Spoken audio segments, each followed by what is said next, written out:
Students, आज हम BA part प्रथम राजनीति विज्ञान कोटा विश्वविद्यालय के द्वारा निर्धारित पाठ्यक्रम के अंतर्गत राज्य की उत्पत्ति एवं विकास के सिद्धांत शीर्षक से इस अध्याय का अध्ययन करेंगे। राज्य की उत्पत्ति एवं विकास के सिद्धांत। राज्य की उत्पत्ति मानव सभ्यता के विकास में एक परम महत्वपूर्ण चरण माना जाता है। राज्य की उत्पत्ति कब हुई, किस प्रकार हुई, इसका कोई निश्चित उत्तर नहीं दिया जा सकता, क्योंकि उसकी उत्पत्ति प्राचीन काल के गर्भ में समाहित है।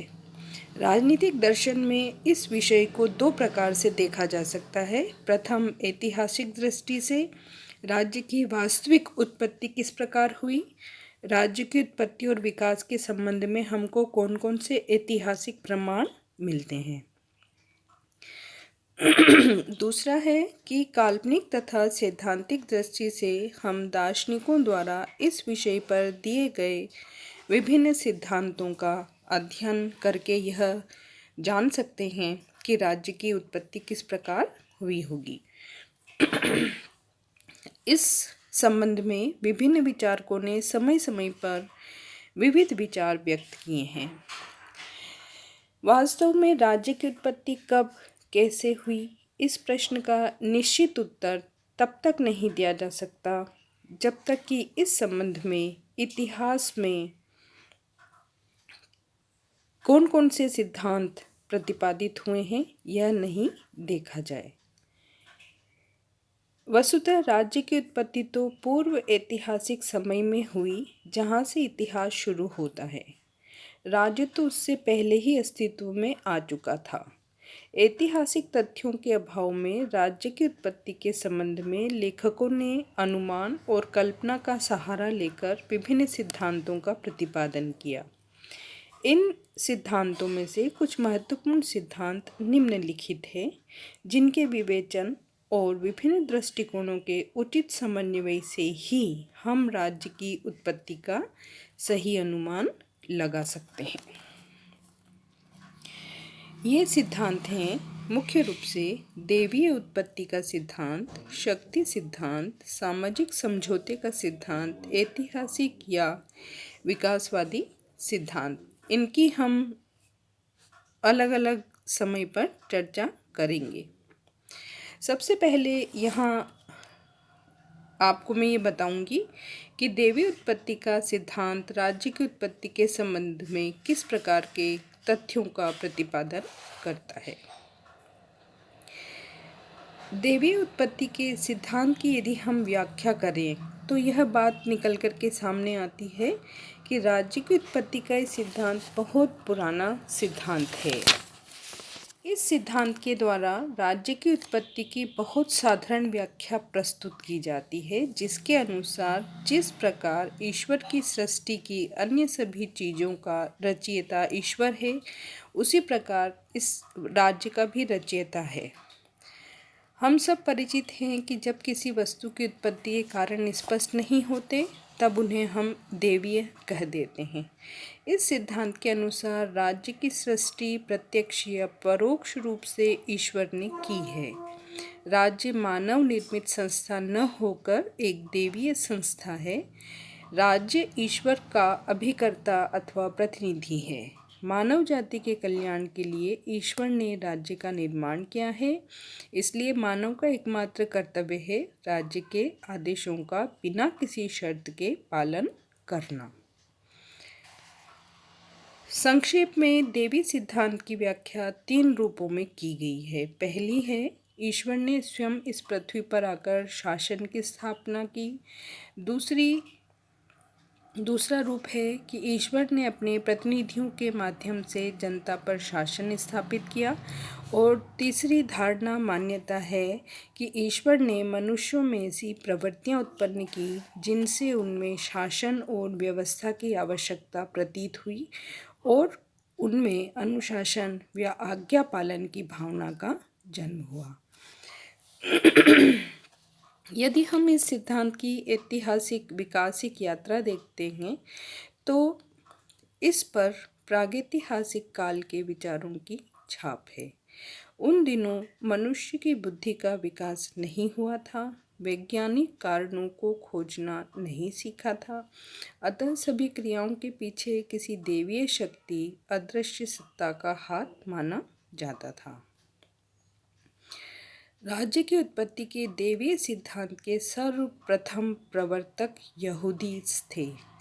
उनमें धार्मिक ग्रंथ ओल्ड टेस्टामेंट में कहा गया है कि राजाओं की नियुक्ति ईश्वर करता है, उन्हें पद से हटाता है, दंड देता है, दुष्ट राजाओं की हत्या भी करता है। यूनान व रोम में भी इस सिद्धांत का प्रत्यक्ष या परोक्ष रूप में समर्थन मिलता है। यूनानी राज्य को मनुष्य की स्वाभाविक या प्राकृतिक संस्था मानते थे, परंतु उन्होंने राज्य के धार्मिक स्वरूप को अस्वीकार नहीं किया। रोम वासियों का यह विश्वास था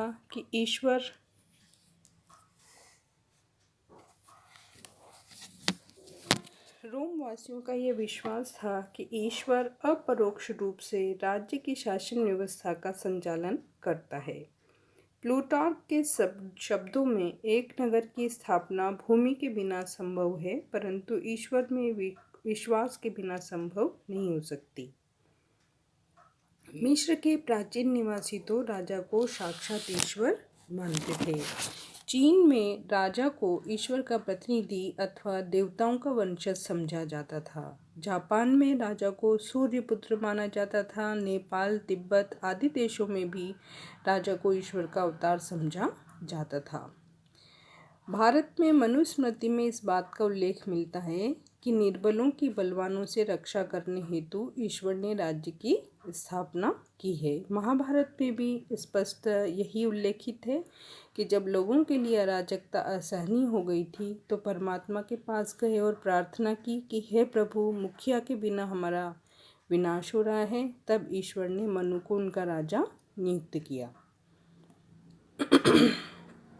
जब यूरोप में ईसाई धर्म का प्रचार हुआ तो देवी उत्पत्ति सिद्धांत को काफ़ी समर्थन प्राप्त हुआ।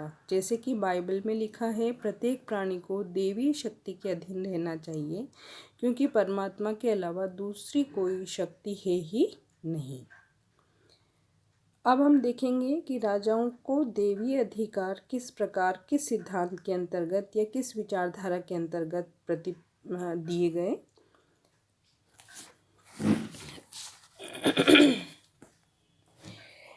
इस सिद्धांत ने धीरे धीरे राजाओं के देवी अधिकारों के सिद्धांत का रूप ले लिया।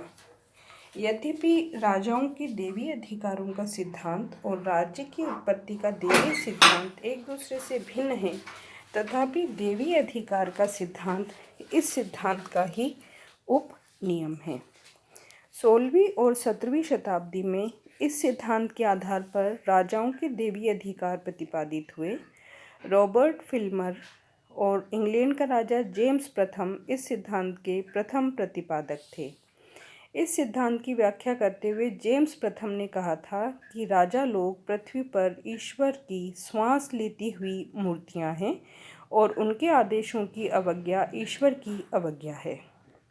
जिस प्रकार परमात्मा के कृत्य का विरोध करना नास्तिकता और ईश्वर निंदा है, उसी तरह एक प्रजाजन में यह भाव होना कि राजा क्या कर सकता है अथवा यह कहना कि राजा यह नहीं कर सकता, अधर्म और ईश्वर विरोधी है।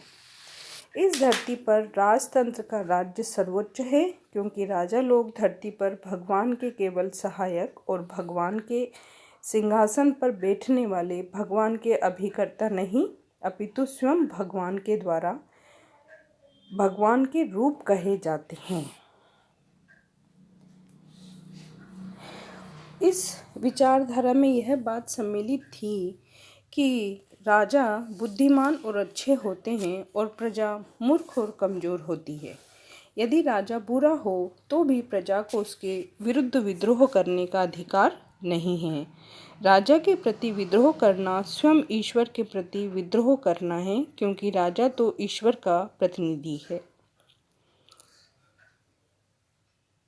दुष्ट राजा प्रजा के पापों के प्रायश्चित स्वरूप ईश्वर द्वारा प्रजा को दिया गया दंड है।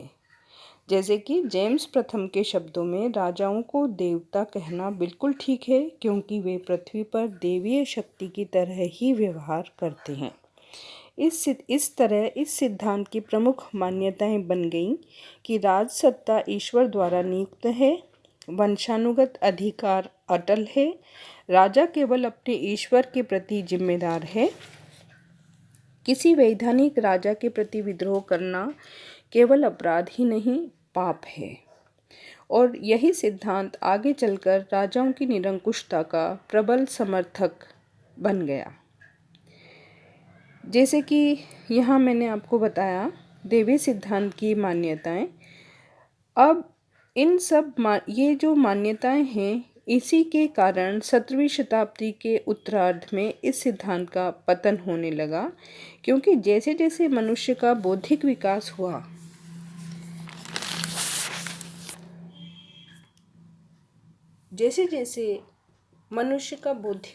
हुआ, इस सिद्धांत का समर्थन कम होने लगा। गिल क्राइस्ट के अनुसार इस सिद्धांत के ह्रास के 3 कारण रहे।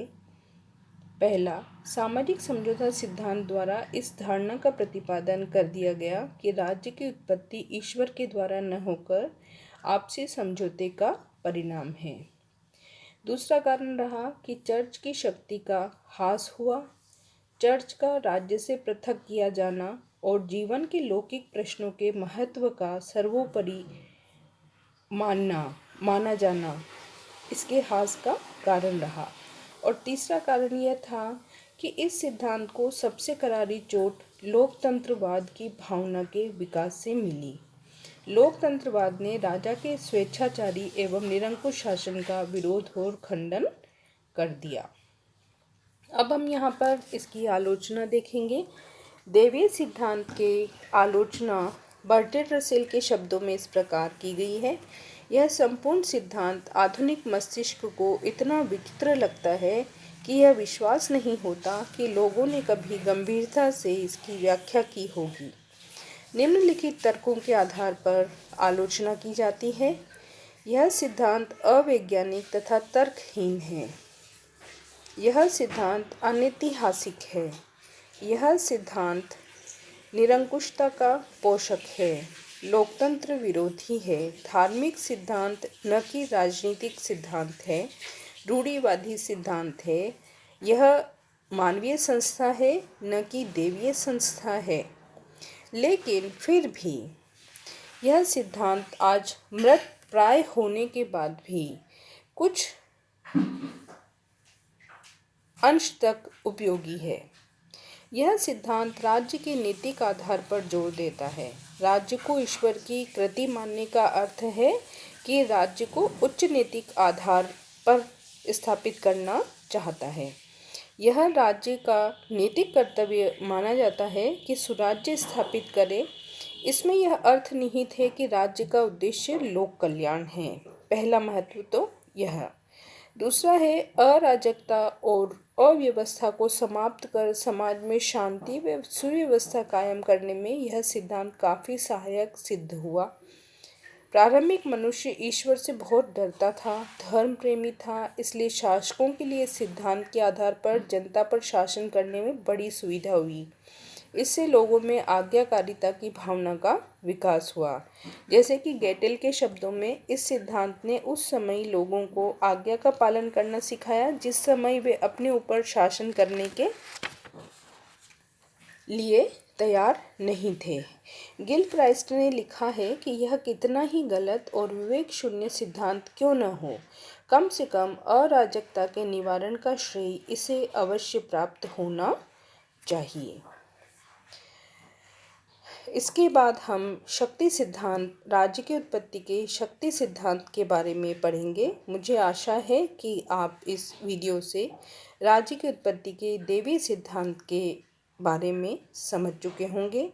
नेक्स्ट वीडियो में हम शक्ति सिद्धांत को पढ़ेंगे। तब तक आप स्वस्थ रहिए, मस्त रहिए।